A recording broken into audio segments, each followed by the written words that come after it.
নমস্কাৰ, মই তৃষ্ণাই পুনৰ মোৰ বাগিচালৈ স্বাগতম জনাইছোঁ। আজি গোলাপ ৰুবলৈ লৈছোঁ, সেইটো কাৰণে আপোনালোকৰ লগত গোলাপনো মই কেনেদৰে ৰুইছোঁ আৰু কি সাৰ দিছোঁ তাকে শ্বেয়াৰ কৰিবলৈ লৈছোঁ।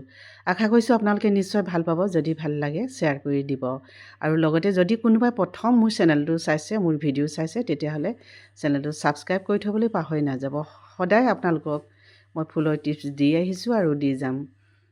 এয়া হৈছে গোলাপখিনি ডাঙৰ পটত ৰুই দিয়াৰ লগে লগে খুব সুন্দৰ ধুনীয়া গছজোপা বেছি ডাঙৰ দেখা গৈছে আৰু সুন্দৰ দেখা গৈছে।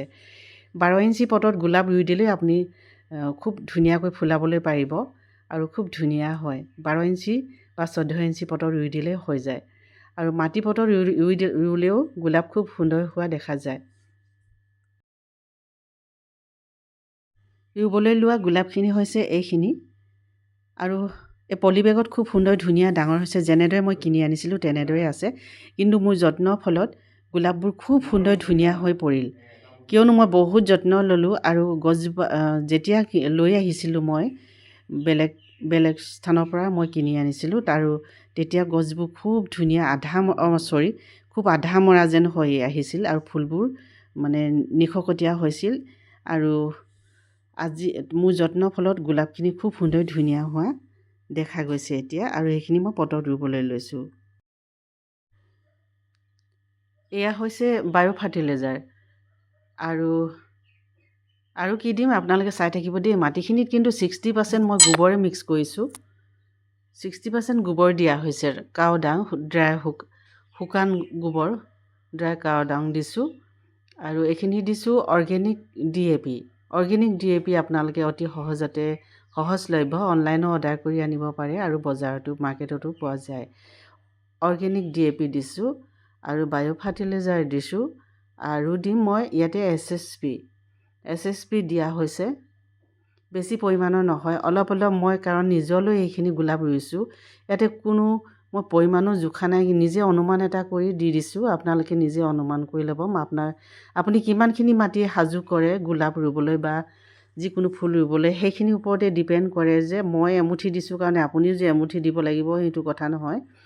আপুনি যদি ইয়াতকৈ মাটিৰ পৰিমাণ বা গোবৰ পৰিমাণ কমকৈ লৈছে, তেতিয়াহ'লেতো সেই সাৰৰ পৰিমাণটো এইখিনি ৰাসায়নিক সাৰৰ পৰিমাণটোতো কমকৈ দিব লাগিব, তাৰ ওপৰতে নিৰ্ভৰ কৰিব। কোনোবাই ভিডিঅ'টোত দেখুৱালে এমুঠি দিছে, সেইটো ভুল নকৰিব। আপুনিও এমুঠি ঢালি নিদিব। তেনেকৈ অনুমান কৰি ল'ব লাগে, এচামুচ বা দুচামুচ মাটিৰ পৰিমাণটোৰ ওপৰত নিৰ্ভৰ কৰিব, নহ'লে সকলো নষ্ট হৈ যাব।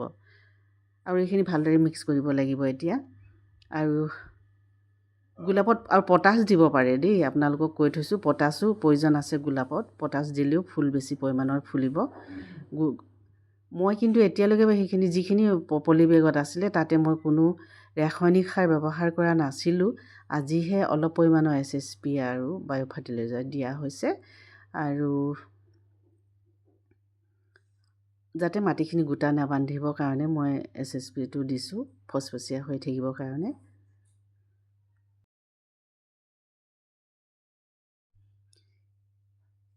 এইটো যে গোলাপৰ অকণমানি ডাল এটা দেখুৱাইছোঁ, এইটো যে লতা হয়, সেই গুৰিত যে ওলাই খুব ধুনীয়াকৈ পোখা মেলে, সেইবিলাক একেবাৰে একেবাৰে তলৰ গুৰিটোৰ পৰা ওলাই, সেইটো লতা হৈ যায় পাছত। সেইটো কাৰণে এইটো ভাঙি দিব লাগে। মাজতে যদি কাটি দিয়ে, তেতিয়া ডালটো যদি কাটি দিয়ে মাজতে, সি আকৌ বেছিকৈ পোখা মেলিব। কিন্তু একেবাৰে গুৰিত ভাঙি দিব লাগিব, তেতিয়া আকৌ নেক্সট টাইম নোলায়।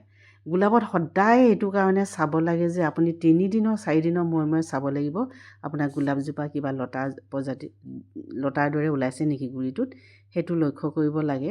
সদায় লক্ষ্য কৰি থাকিলে আপোনাৰ গোলাপ সদায় ধুনীয়া হৈ থাকিব, কেতিয়াও লতা হৈ নাযায়।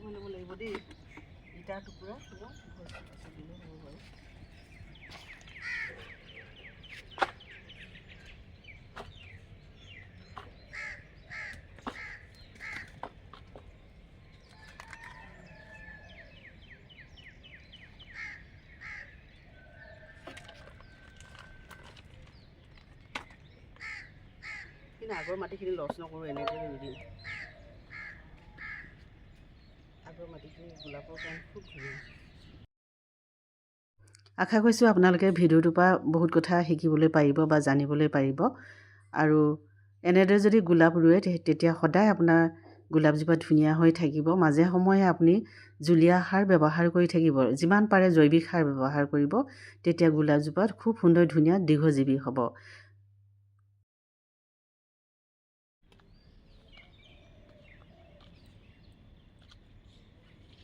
ইয়াতে অকণমান খালী ৰাখিম, যেতিয়া গোবৰ প্ৰয়োজন হ'ব তেতিয়া আকৌ গোবৰ দিম। কথাখিনি এনেই মনত থৈ লৈছোঁ।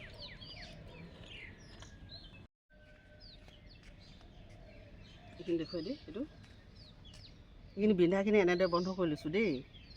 ইটাৰ টুকুৰা হওক, পকা ভঙা হওক, গোবৰ পূৰা বেছি দিয়া হৈছে।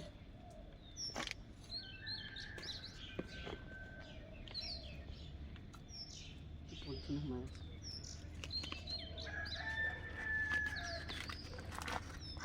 আগৰ মাটিখিনি খুব ভাল সুন্দৰ, সেইকাৰণে মই এৰিওৱাই দিয়া নাই, এনেকৈ ভৰাই দিছোঁ। আগৰ মাটিখিনি ভাল কাৰণ গোলাপটো খুব ধুনীয়া হৈছে।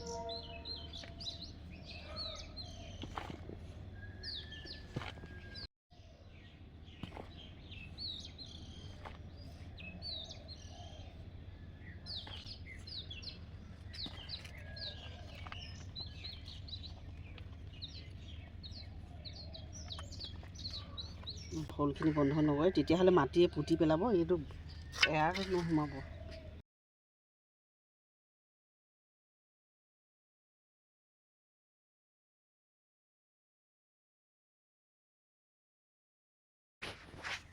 গোলাপত পানী দিবলৈ পাহৰি নাযাব দেই। গোলাপত পানী দিব, কেতিয়াও বেছি শুকাই যাবলৈ নিদিব, নহ'লে গোলাপজোপা খুব ডাঠ ধুনীয়া সেউজীয়া ৰংটো নাথাকিব, যদিহে আপুনি পানী কম কৰি দিয়ে।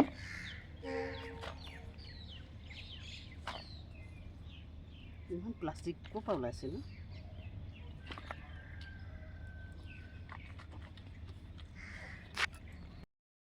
এতিয়া দেখিলেনে সকলোখিনি মই এনেদৰে ৰুই দিলোঁ। আজি 11জোপা মই গোলাপ ৰুলোঁ। আৰু এজোপা ৰোৱাৰ লগে লগে যিকোনো ফুলে মোৰ, কাৰণ ফুলৰ নিচা আছে, এজোপা ফুল ৰোৱাৰ লগে লগে মই মানে ভাগৰি নপৰালৈকে ফুল ৰোৱা বন্ধ নকৰোঁ। ভাগৰি নোযোৱালৈকে মই ফুল ৰোৱা বন্ধ নকৰোঁ। আৰু ৰুই থাকিব মন যায়। আৰু এতিয়া ইয়াতে মই ফাংগিচাইড মিক্স কৰা পানী দিব লাগিব। পানী দিবই লাগিব গোলাপত। আৰু ৰ'দত ৰাখিলে ভাল হয়। ৰ'দত এতিয়াও উইণ্টাৰ ছিজনতো আমি ডাইৰেক্ট ছানলাইট প্লেচত ৰাখিব লাগিব দেই গোলাপ, তেতিয়াহে আপোনাৰ খুব ধুনীয়া হ'ব গছজোপা। ডাইৰেক্ট ছানলাইট প্লেচত ৰাখিব যিমান পাৰে, তেতিয়া ফুলজোপা আৰু বেছিকৈ কলি মাৰিব। বহুত কলি আছে এইখিনি গোলাপত, বহুত বেছি কলি আছে, কাৰণ মই বহুত যত্ন লৈ আছোঁ এই গোলাপখিনি। আৰু পলিবেগৰ পৰা ৰুই দিয়াৰ লগে লগে বিপদত দেখিবলৈ খুব সুন্দৰ হৈছে। আজিলৈ আহোঁ, পুনৰ লগ পোৱাৰ আশাৰে ধন্যবাদ।